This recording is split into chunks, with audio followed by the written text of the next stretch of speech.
Welcome, everyone, to Bridges Recording in Live progress. presents You Be the Judge. We're here every Wednesday at 6 p.m. We are every Wednesday. I might not be. Judge Claudia Barber may not be. Marylin, she is, but she might not be. But we are here as a collective every Wednesday at 6 p.m. You Be the Judge. We love this show. It's about information, action, and understanding. And more importantly, it's about what we understand and how we gather our information and then what we can go from there. We just have some beautiful co-hosts and Judge Claudia Barber and Marylin Pierre. I do have to apologize for all the listeners and people who watch the show. I've been gone for 2 weeks, and it just seems like the world has been like a pancake. It's just turned over just a little bit, and now it's got some little burnt around the edges. Before we get to the award-winning Judge Claudia Barber, and she can give us a synopsis, I'm just so proud of this beautiful woman. I met her sister. I can go on and on. It's a whole other show about that. But Marylin Pierre, how you been? How's the campaign? Most people know that Marylin Pierre is running for Circuit Court Judge in Montgomery County, the most convoluted county, I'm starting to think, in Maryland. It is the nastiest. The little dog that bites. It's a sick county, but we have hope, we have prayers, but we have work to do. So Marylin, how's it going? How's the campaign? It is going really well. Thank you for asking. And yes, we do have lots of work to do. I know next Tuesday, March 8th at 5 p.m., I am going to be a guest on Progressive Legacy. So please join me so we could have a discussion about my campaign.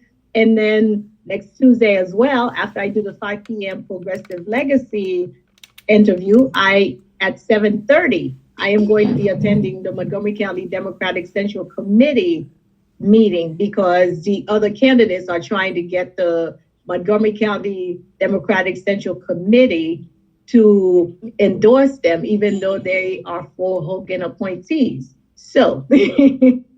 And also on March 8th, there's a school board meeting in Montgomery County, and they're trying to get the police officers back into the school, and they're trying to not let anyone know what they're trying to do. They want police officers on the Police Accountability Board meeting, on the board, so they can override any judgment that ever happens. It's just Montgomery County is just nasty.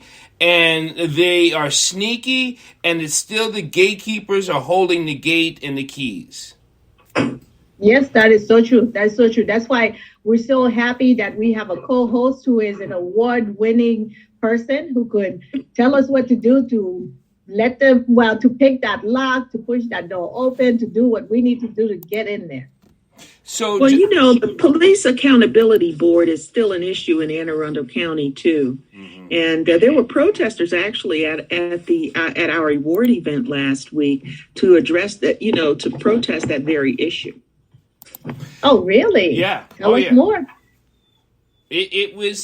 So first, let's go with great news. Judge Claudia Barber, you won an award recently last Wednesday. I know, I was there, and I was so happy. Tell us about the award, and then we'll go from there. Oh, okay.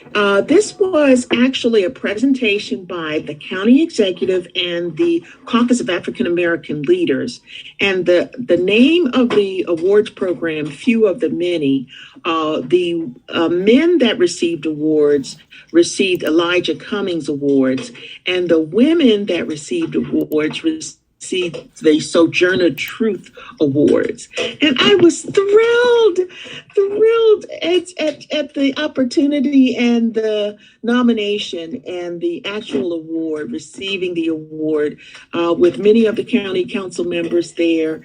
And the applause was overwhelming.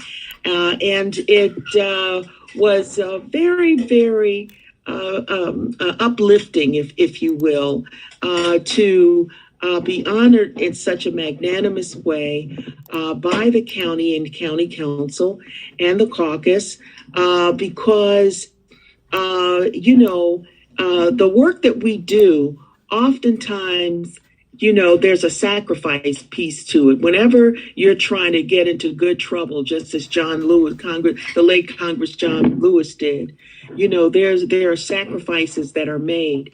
And sometimes, the rights are not always, the wrongs rather are not always righted. I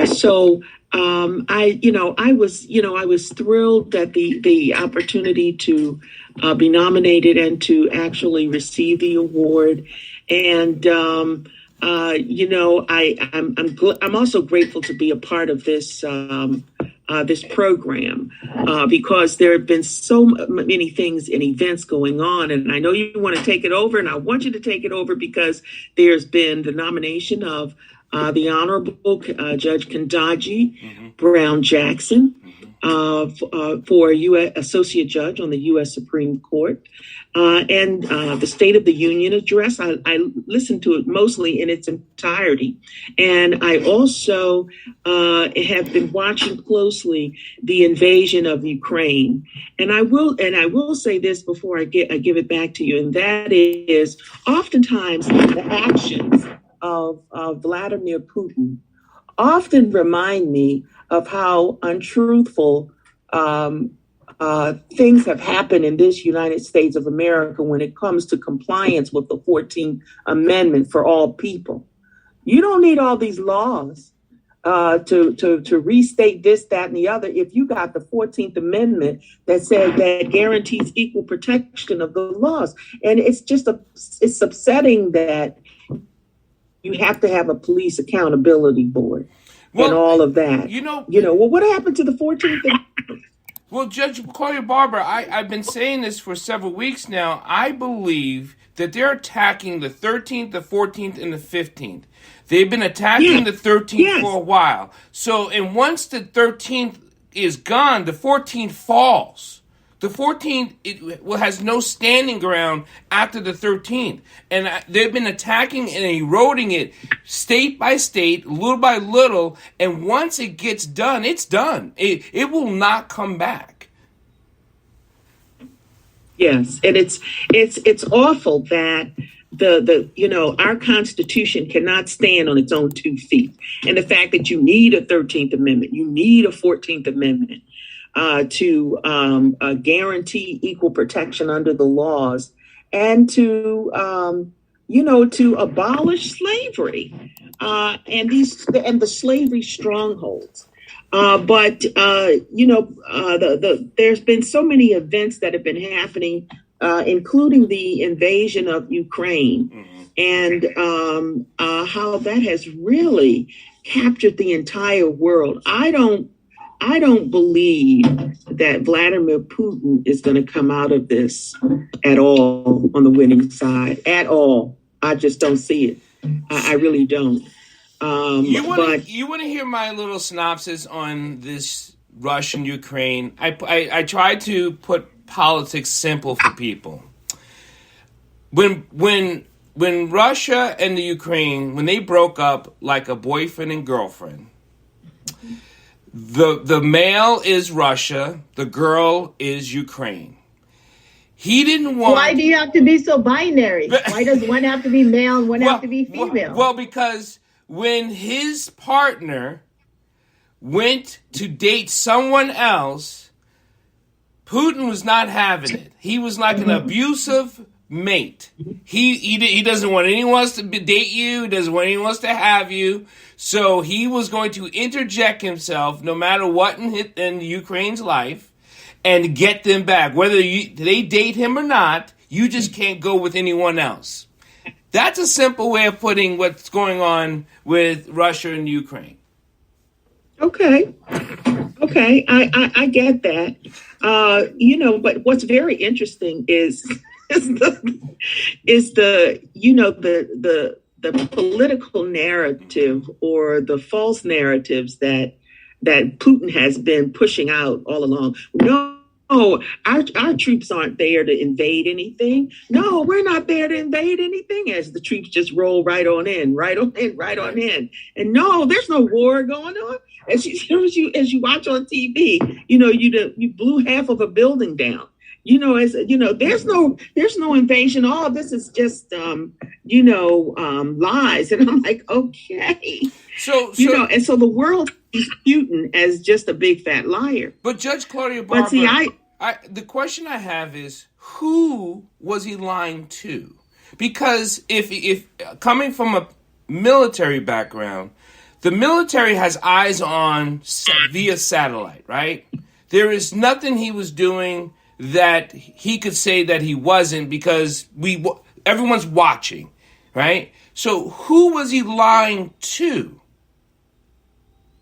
I think he still was lying to his country, but he also was lying to the world, that there was no invasion of Ukraine, and we're seeing otherwise.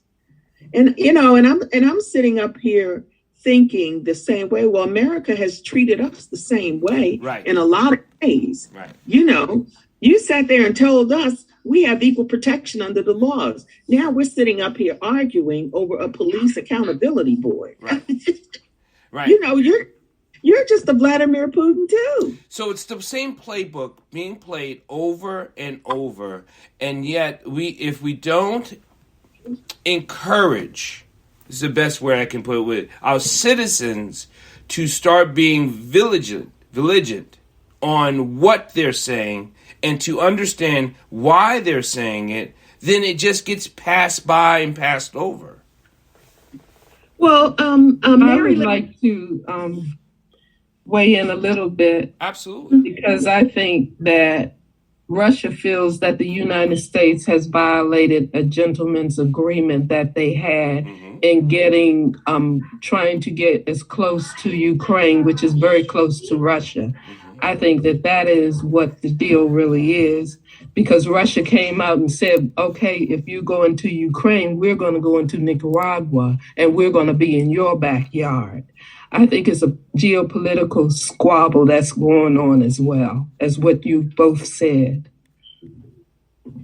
I agree with you, and yet, so let me ask because we have a special guest coming on, Delegate Brooke Lieberman. She is coming on. She'll be here with us at 6:15. She is running for the state controller, but she'll tell you all about her. But before we get there, how has the invasion or the modern warfare that you have been witnessing, whether you've been ex-military, you have family in the military, this is something we're actually watching it roll out on TV. I was not alive during Vietnam, but I think this is the first. Well, I was in Desert Storm, so I didn't see it on TV. So how do you feel about how this has all come out? How do people feel about that? Bad. I have seen a military machine squash a car in my face on the television screen. It's as though you have no regard for human life. None. I mean, that is just shocking. And the pictures that I see about that they are literally attacking civilians,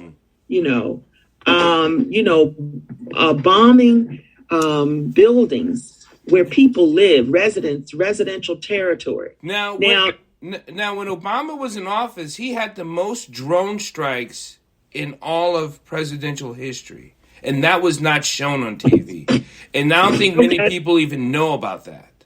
Or at least they don't talk about it. How do you feel about if we had watched that on TV?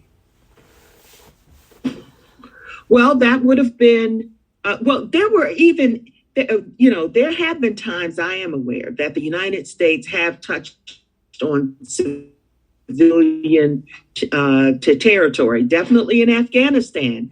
And it was heartbreaking because at one point I distinctly remember during that Afghanistan, might as well call it a war, civilians were killed by the U.S. Yes, they were. And it was heartbreaking because, to watch that, and people the leader had to explain, and he couldn't explain, undescribable, could not explain how you're still, allies with the United States and they've lost their mom, their dad, their children, et cetera.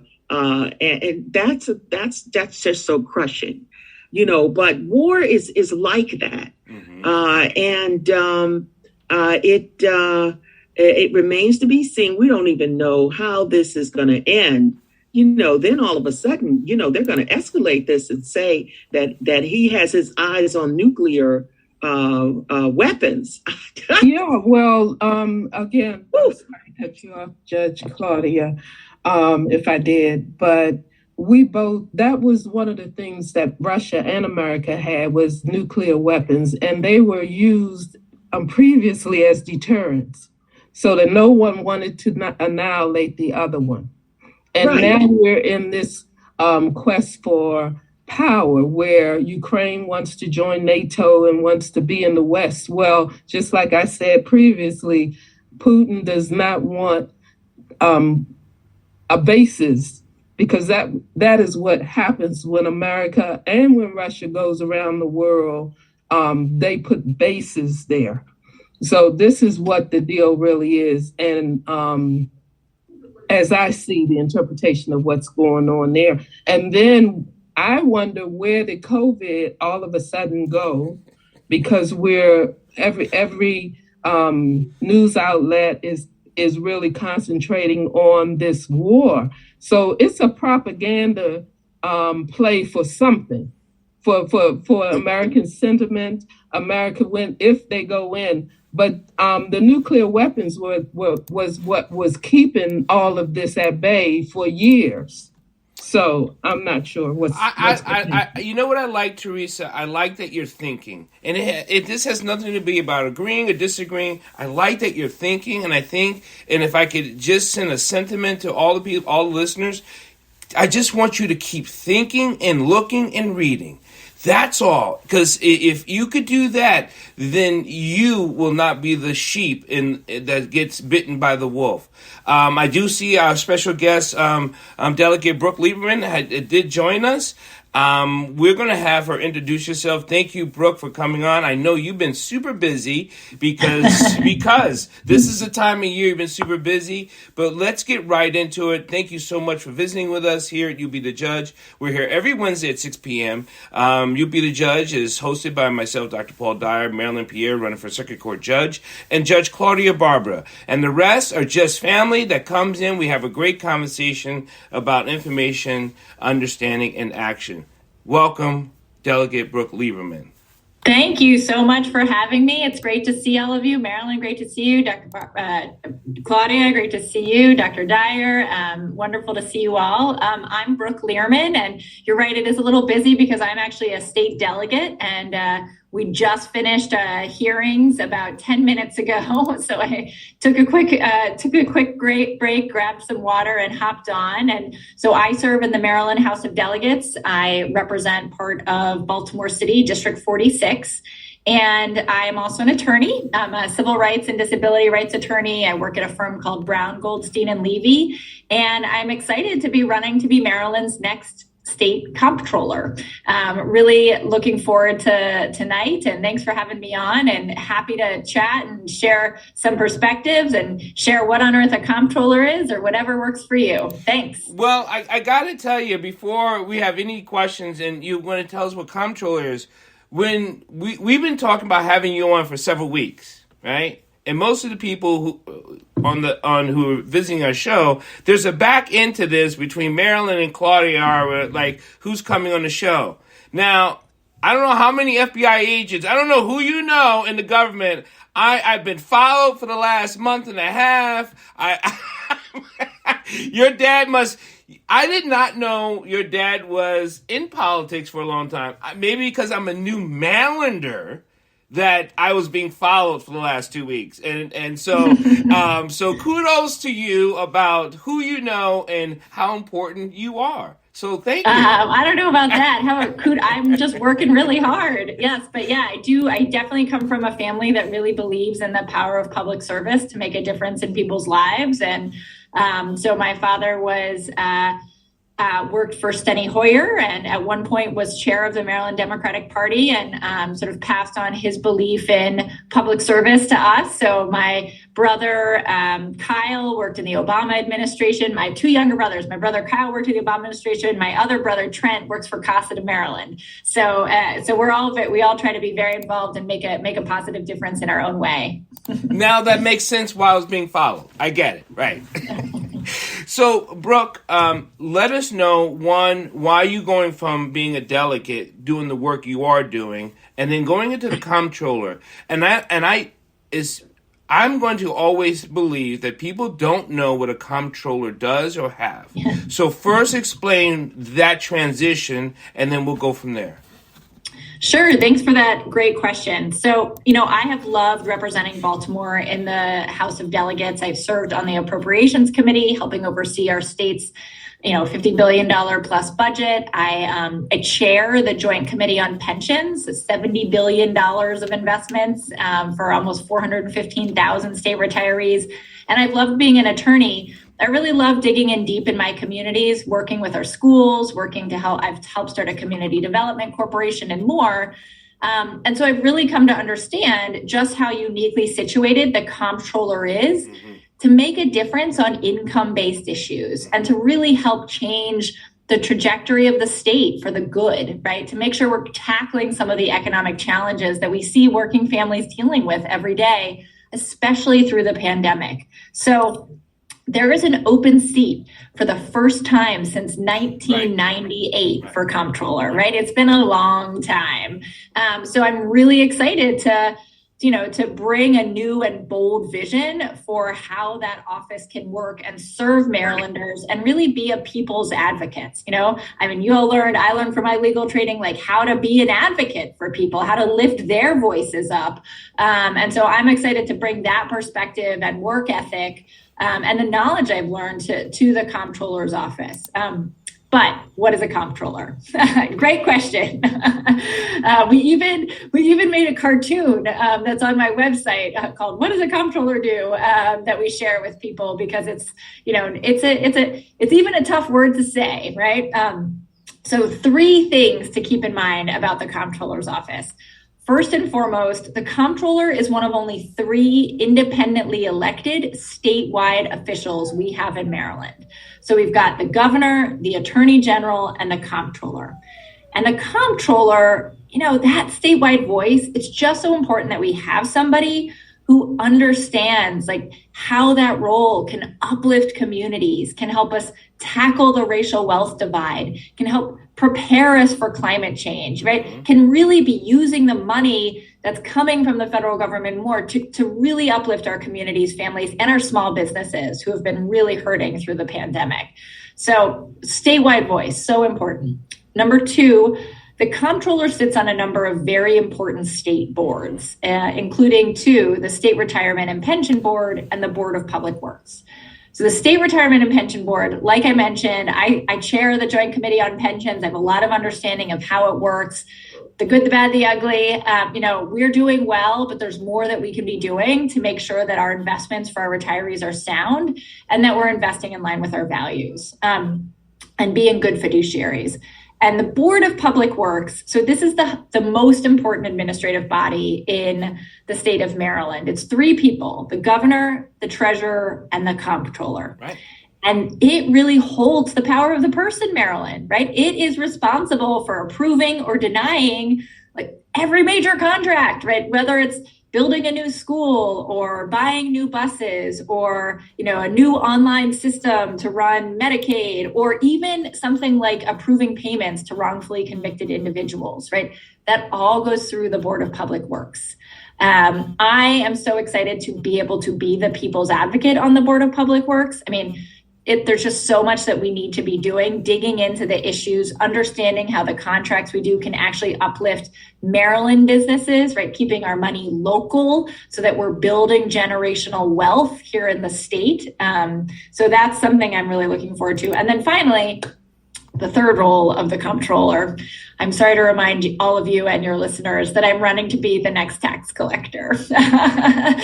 But even there's so much that we can do to modernize the system, to make it easier for people to pay their taxes and get their refunds, and to really make sure that that the wealthiest among us, those with the most complex tax filings, that they're paying their fair share, right? That they are not getting a free ride just because they have complex tax returns that they're filing. And at the opposite end of the spectrum, like working Marylanders, that they are getting the tax credits that are owed to them, like the earned income tax credit that is, can be thousands of dollars for a Maryland family. So I'm excited to make sure that comptroller is both enforcing our tax law, but also reaching out, being present and proactive, and reducing barriers to people to get the money they need. So that, in a nutshell, is the comptroller's office. If you need one sentence, I would say the Comptroller of Maryland is the first person in our government that sees the numbers that tell the story of how Maryland families and businesses and communities are doing. I thank you for, that's the easiest version of what a comptroller is. The second, I think there's a back door. I think basically if people heard it right, you have the purse, right? Mama's got the checkbook, right? So if Mama has a checkbook, she could buy it or she could sell it. We know that Maryland's one of the richest states in the United States. Yep. We also know that there's a large issue with a lot of things. For the last many years of the past comptroller, whether you want to say it or not, how do you believe that job was done, and how come it wasn't done properly? So it's almost like a trick question there, because I personally don't think it was done well enough. And I'm a new Marylander. I'm not gonna, say anything about sort of the current comptroller. I think everybody brings their own spin to the job. Okay. And for me, I really do think we can build on what he's done and reimagine how, for instance, there's really good bones in the office, right? There's great employees, and we do need new staff too, because some staff has left in all our agencies. But I'll give you one example. There are 12 field offices that the comptroller's office has all over the state of Maryland. I like to say that they're sort of like the MVA, but no lines. But I really want to sort of reimagine how those local field offices engage in their communities, right? Like going on podcasts, reaching out to fraternities and sororities, faith-based groups, senior centers, and making sure that around the community, people know that they're the local comptroller's office. They can help you with your tax returns. They can help you with how to start a small business. They can help you connect you to financial literacy classes. I want those 12 offices to be real economic hubs and connectors for the community groups in their area. So those offices exist, which is great. I just want to bring my own spin, which is like really doing the outreach and being proactive. And I'm excited about that. Well, there's a lot of discussion. Well, first of all, let me share that during the revelation of the wrongful convictions of several Marylanders who spent decades in prison for crimes they did not commit, and entities like the Innocence Project persevered and got their convictions overturned. So after that, the Board of Public Works had the obligation to pay them, compensate them for their injury. Yep. That are substantial. Yep. And I was a bit concerned that the governor was very slow in getting this accomplished for people who had been for prison. So My concern is that the comptroller's role should be much more proactive in voicing, the paycheck that is due them, and making sure that they get paid. Yeah, no, I mean, you'll find no disagreement from me on that. They were my firm's clients. So Mr. Jerome Johnson, Clarence Shipley, and others. So I absolutely agree. And it's, in fact, because it took so long, that was why the state legislature passed legislation to create a process so that it won't take so long in the future. Because you're right, it took too long. I mean, it was crazy. And it was really frustrating for our clients and for those people, those men who wanted to get on with their lives and have the resources to do that in a dignified way and with some recourse. I mean, you can never get the time back that you've lost, but at the very least, you should be able to not have to worry about money and where you're next, putting a roof over your head when you get out. I was part of a team that represented a man who was wrongfully convicted and served over 20 years for a crime he didn't commit against the Baltimore Police Department. And we secured one of the largest settlements in Baltimore Police Department history for him. So I completely agree. And I'm glad that the legislature, that we've been able to act to create a process so that it can go more smoothly.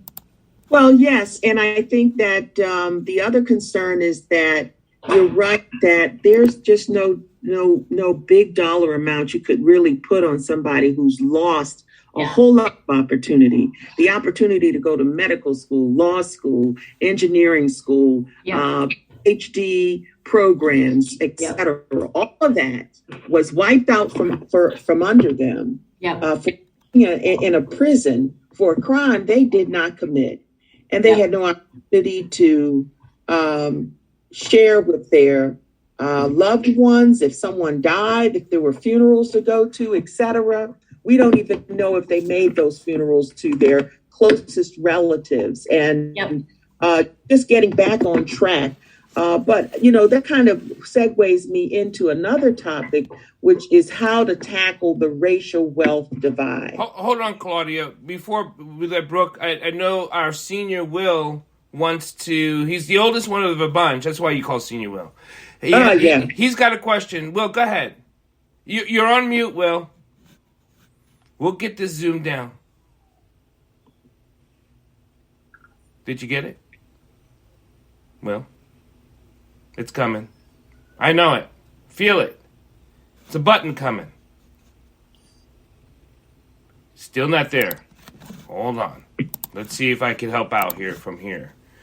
Where is Will? I am going to...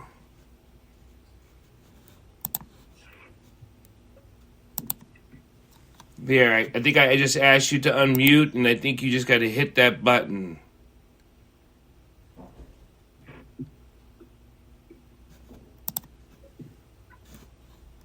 Nope. Well, until Will gets his thing, go ahead, Brooke. Answer Judge Claudia. Comfort, you have a question?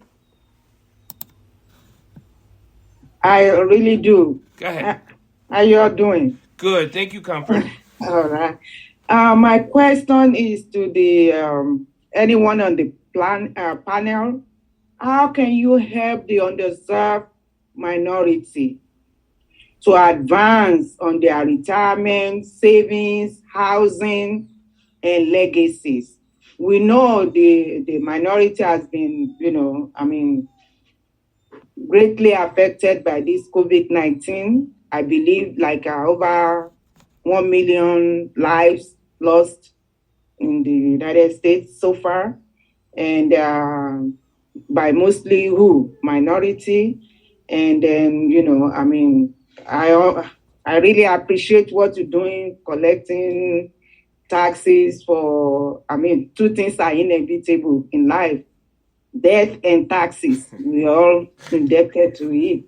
But how do you help the underserved minorities, most especially brown skin and black skin people, to advance on all these issues, especially of housing? I think that falls right into what Judge Claudia Barber was just about ready to ask. Go ahead, Brooke. Oh, yeah, exactly. I mean, I think this is a really... sorry, I joined late because it's perfect. That's perfect. There was a death in the family. My pastor at the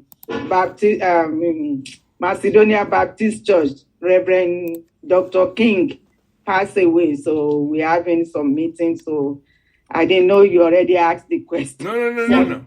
No. Totally fine. It's the question, right? It's incredibly important because, we certainly saw through the pandemic. I mean, we were all in the same storm, right? But we were not all in the same boat. And we saw how unevenly it affected Marylanders, including disproportionately, affecting people of color and the businesses of people of color, right? So this is a huge deal. And it really is one of the biggest economic challenges that Maryland has to figure out. So I will say, I think there's a range of things that we need to do in the comptroller's office. So, and they sort of fall into different buckets. I'd say first and foremost, we need to have somebody in the office who's totally focused on this issue, right? An equity officer who can ensure that the policies and practices that we have really take the wealth gap into account and are intentionally focusing on reducing that gap. To look at everything from procurement to tax collection to tax guidance to tax preparation services, and ensuring that there's, equitable access and distribution of resources to every Marylander, right? So that's, I think, one thing is that just centrally, it has to be something that we intentionally focus on. Then I think there's sort of three broad categories, right? Promoting home ownership, because, in America, your home is usually your greatest asset. And then talking about how we promote assets and savings. And then finally, of course, business ownership, right? So I think in each of these spaces, the comptroller's office can work with local governments, nonprofits, legislators, the governor, other agencies to really, target different ways to make sure we're working forward and closing this gap intentionally. So one of those pieces would be small business lending, right? Over the last decade, we have seen banks operating significantly increase their deposits while cutting back on small business loans. And we know that, it is Black-owned businesses are turned down for loans at least and probably more than twice the rate of white-owned businesses. So the comptroller needs to be working with our banks in partnership with the treasurer to ensure that they are loaning, right? That they are making loans and that we have programs in place to encourage those loans. So I passed a bill last year to create the type of program that would help with a state-backed loan program to encourage banks to lend. But we need the comptroller and treasurer to bring the hammer down. Like, why should the state of Maryland do business with banks if those banks aren't loaning to Marylanders, right? To people of color. So I think that's, one important thing. On assets and savings, I will say there are a number of different things I think we should be doing. But one quick thing is just that sole proprietors who are Schedule C tax filers, they can have really complicated tax situations and lack access to high quality tax assistance because it can be complicated and expensive. And so I want to make sure that we have a taxpayer advocate in the comptroller's office who will work with sole proprietors in the field offices around the state to make sure that those entrepreneurs who are, often entrepreneurs of color are not being unfairly taxed and are applying for the credits that they should be receiving, right? And then finally, look, business ownership is huge, right? And there are a number of different things that I think we can be doing to help build Black-owned businesses and Black women-owned businesses in particular. But one thing I will say is that we need to use the power of the purse, Like, we need to put our money where our mouth is, right? Procurement can be an incredibly valuable tool for really leveling the playing field for Black and Brown-owned businesses. And all of this money that's going to come from the federal government because of the Infrastructure Investment Jobs Act, we need to make sure that we're not waiving MBE requirements. We need to make sure that we are being more transparent about and intentional about reaching out to businesses owned by people of color, so that so agency, like if you're DNR and you have a sort of small dollar procurement list where you can just have an approved vendors, how do you get on that list? You know, like nobody knows, right? So we need to be more transparent about that. And we need to do things like prompt payment, right? Delegate Daryl Barnes has a good bill on requiring prompt payment from the state so that businesses don't have to wait to be paid. And when it is going to take a while to get paid because of how a contract is structured, setting up a sort of revolving loan fund so that you can keep paying your employees after you've been guaranteed the contract, and then pay that money back to the bank or to the state through this revolving loan fund. So there are definitely ways that we can help close this gap, but we have to be really focused on it and keep it top of mind in nearly everything we do. I like that what you said. Okay, go ahead. Go ahead, Judge. You said, and the one important thing that you focused on was procurement and the banks. We need to root out redlining because a lot of times redlining is hidden in algorithms and how people's credit scores are calculated. I've seen some very, very strange things happening on credit reports. And personally myself, I paid off about 5 accounts, and because I used a Credit Karma app, I showed that I could see how my credit score dropped 30 points. And I'm sitting up here going, what is this? What is going on? There is some type of algorithm situation that is connected to people's credit scores that needs to be researched, and there needs to be a deep dive so that we can root out all of these, events that are happening that are filled with blinders, or disguised ways of denying loan applications to minorities. I remember Apostle Palmer mentioned going to his local M&T bank near his former church and was denied an opportunity for a loan. And in that situation, when those loans are denied, they need to answer to a source like the comptroller's office and evaluate what they're doing, why, an Asian person got a loan or some other foreign entity got a loan, and then the person in the same little neighborhood or that same Odenton community, Anne Arundel County community did not get that loan. And if there is some disparity there, that needs to be rooted out, especially if it's for the wrong reasons.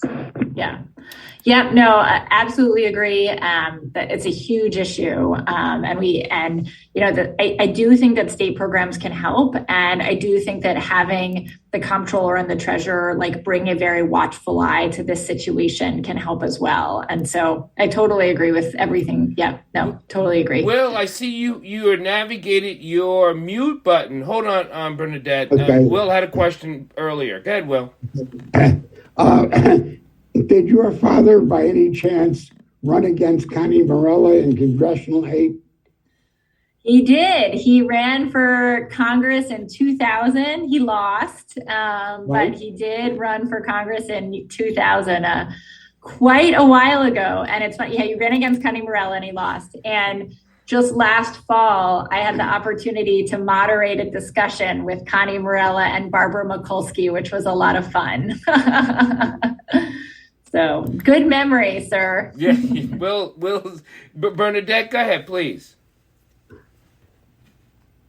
Oh, first, thank you so much for running, for being willing to serve, and for being here.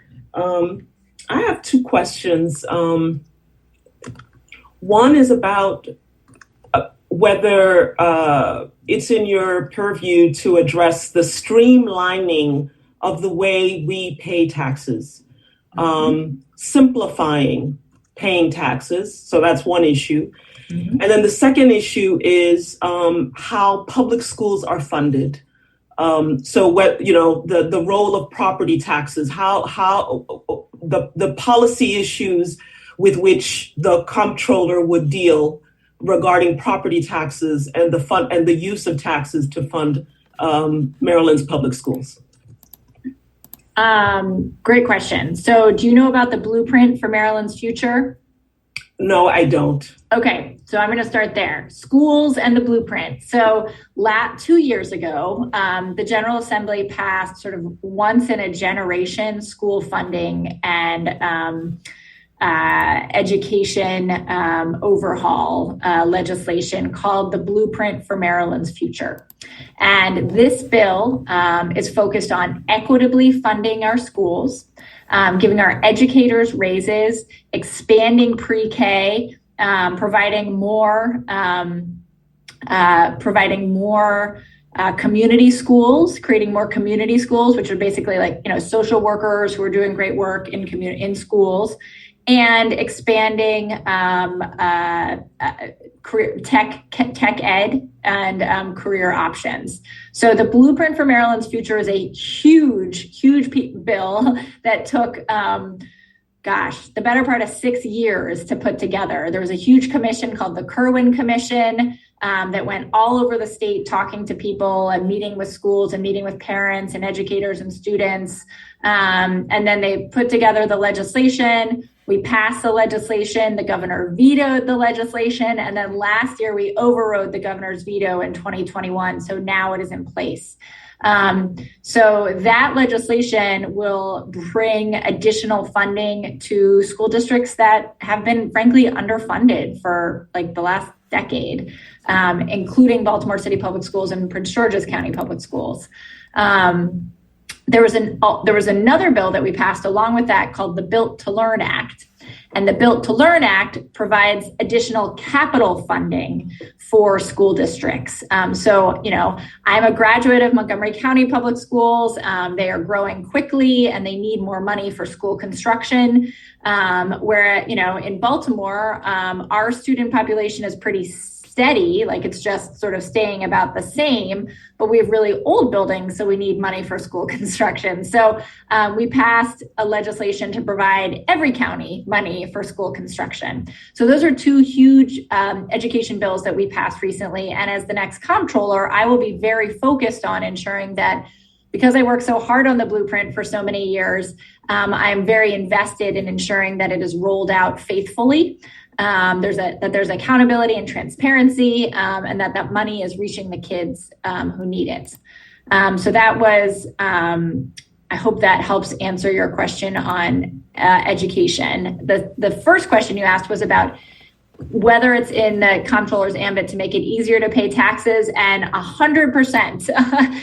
So the comptroller doesn't get to decide how high or low your taxes are, but the comptroller is there to help make it easier to pay taxes. And that is something that I am very focused on and want to make a big priority in my, if I am elected in my first year, to reduce barriers to paying taxes, to make it easier to pay online. Right now you can file your I-file in one place, your B-file in another if you own a business. It's all sort of, they're all separate. You might not get your refund for a while. So I really want to bring that up and modernize the best we can, so you can log in, see last year's taxes, see what you got to do this year, and it's all in one place for you. So absolutely, it's a great question, and I look forward to working with you and others to get ideas on how to make sure we can roll that out successfully. You have a follow-up question? Yes, and I'll just be really quick, just so that you understand where I'm coming from. Yep. With regard to paying taxes in the most easy way and the least burdensome way for taxpayers,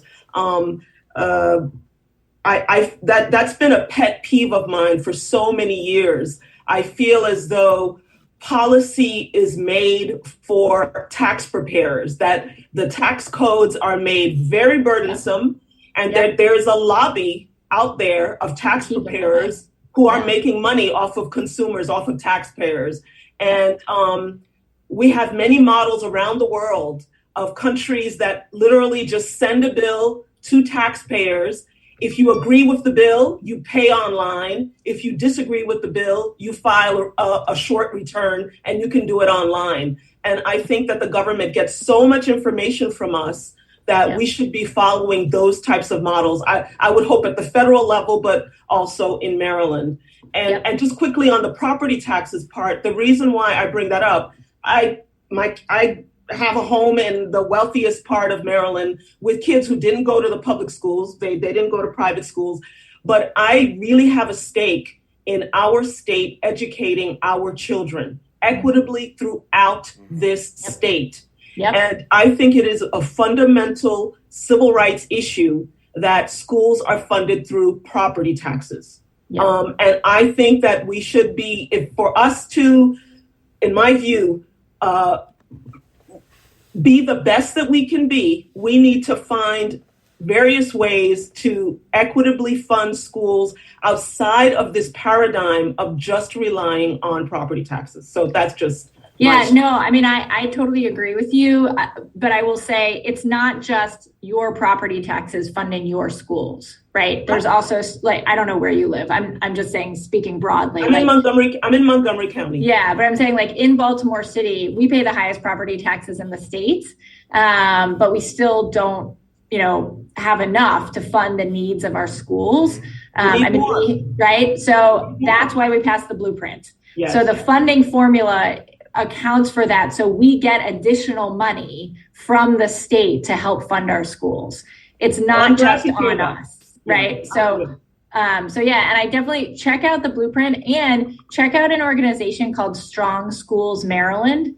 Okay. They have really been a leader in helping us pass the blueprint for Maryland's future, and now are leading on implementation. And it's all about equity, right? It's about making sure that these schools are equitably funded. So thank you for that, and thank you for your passion on it. I appreciate that. I know we're going to be respectful of your time, because I'm sure you got to go to a meeting right after this. And if there's anything you want to let us know, Brooke, thank you for coming on. Thank you for visiting here with You Be the Judge. There's more to come. You're always welcome back on. I just know you're busy. But if there's anything you want you let us to know, furthermore, going continuous. And before you leave, the Caucus of African American Leaders of Maryland, we're having a Black convention in June 11th. We're inviting all the leaders of political leaders of Maryland. You'll get a letter, but since you're on the show, it looks like it's going to be held at Morgan. But come on, it's going to be a political, it's going to be just only a Black agenda meeting, but all political candidates and people who are running are going to be invited. So I'm inviting you personally to visit with us in June 11th. So thank you. So anything you want to let us know before you have to take off, before one of your aides snatches you away with one of those cranes. So before my phone starts blowing up. No, I just really appreciate you giving me a moment to come by and introduce myself. This is a really, we are facing a really critical juncture in the state of Maryland, I think, right? Like Bernadette said, we have some of the most prosperous communities in the nation in this state. But we also have, far too many who have been left behind and who have seen disinvestment and are still suffering from racial discrimination and a history of redlining and more. And this is our time, right? This is our moment to make sure that we sort of heed the clarion call of the racial reckoning that we're going through, of learn the lessons from the pandemic, and use this enormous amount of money that's coming from the federal government to do better, right? And if we can't do better now, we will never do better in the future. And so you all are so involved, and I am so grateful that you are, because we need people to be involved and to let their friends, their neighbors, their communities know how high the stakes are for this election, right? And that we have to elect people who have bold visions, who have the ability to get things done, and are going to be there with the right values, working overtime all the time. I've loved running a 24 county campaign. I have loved being everywhere I can be. And I want to keep that up and keep up the conversation and be your advocate. You sound more like a governor than a comptroller. I'm just saying, I'm not pushing I'm not pushing the envelope. I'm just saying you sound. I want to manage the money. Thank you all so much. I put my follow the money in the chat, and I'd be thrilled. I just put a little sign up form there. I'd be thrilled if you'd consider signing up so we can keep in touch. My website is just brookelierman.com, and I hope that you'll visit and keep in touch. So thank you so much for having me. Do you have an email? Yeah, my email is, I will put that as well. My email is brooke@brookelierman.com. I will put that there as well. And those of you who have questions, I apologize. Brooke doesn't have all that much time. Admit them. I know I see your hand up. I did not see your hand. It's just that she does have a hard cut at 7. And we know you personally, Mitham, and that's not happening when you get on at 10 to 7. So, thank you, Brooke, for joining us. You can stay if you want, but I know you have a hard break. Thank you. Take care. Have a great night. Thank you for all your work. So after what you heard Brooke just talk about and what a comptroller is, let's talk amongst ourselves and tell, what do you guys think? I liked what she said. I wanted to share more concern about what it is we do to close the racial wealth divide. Because people can be all talk, but I want to hear good policy statements or ideas or initiatives to get the job done. Because everybody's tired of the same old. We're not impressed anymore with the Democratic Party. We're not impressed with the Republican Party. We're just not impressed. But I think Bernadette mentioned something, and it was sort of like it was hidden under what you said, Bernadette. And I think there's a lot of ownership of what we don't know. And I think people need to be able to access someone who does know. And then we can go from there. Because there's a lot of mistakes that are stumbling and fumbling.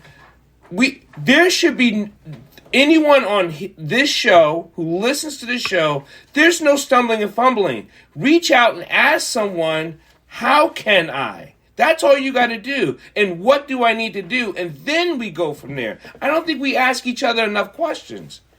Well, at the last State Equity and Media meeting, and I thought Brooke was there because we've had a lot of guests and they roll in and out of our meetings. But I specifically was concerned about, equity in procurement contracts, which is related to closing the racial, wealth divide. Who gets those contracts? And a specific example, even though it happened, let's say, decades ago, because I've been practicing, or I've been a lawyer for more than 30 years. But I would get a phone call from a general contractor or a major contractor to be a subcontractor on a contract that they need a minority voice or a minority contractor to make their full presentation. After I give the consent to be the contractor, their minority contractor on their team and on their bid proposal, once I say yes, they sign me up and, hey, they got this minority here. And then all of a sudden, I never hear from them again. Not one word. So, there is no enforcement mechanism when it comes to procurement contracts such that, you you don't have to prove that you have fairly distributed under the contract to your minority subcontractor at all. And to the extent that you don't have to prove it through audits, through withholding of funds, etc., or discontinuation of the contract, those types of remedies, conceivably, large contractors could do that through infinity. And that is pretend they brought a minority contractor, then ditch them, go with somebody else, never hear from them again, as long as it's part of the original bid proposal. And all it does is just add to the racial wealth divide when it comes to procurement activity. And, yes, there is minority business enterprise certification in Maryland. It's been here for decades. But is it for real, or is it just a registering point? And it's just somewhere where you can pick up a minority contractor and drop them after you're awarded the contract. Right. So these are the types of issues where if the comptroller has an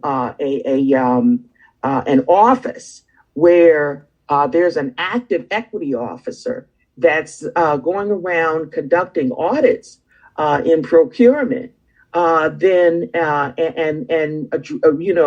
addressing real consequences. If they see that you signed up for one company and you changed the guards like that, implementing policies that are effective policies as opposed to not effective policies. Well, we're going to continue our conversation. The live show is going to stop streaming. Remember, you can catch all this on iHeart Radio, all your podcast channels. It's I think it shows 159. But then you can actually catch it on YouTube and Facebook and all those things. Thanks, everyone, for joining us on the live show. We'll be here next Wednesday at 6 p.m. Remember, to be a part of the community means you be a part of the change. Thank you so much, and thank everyone for joining. You be the judge.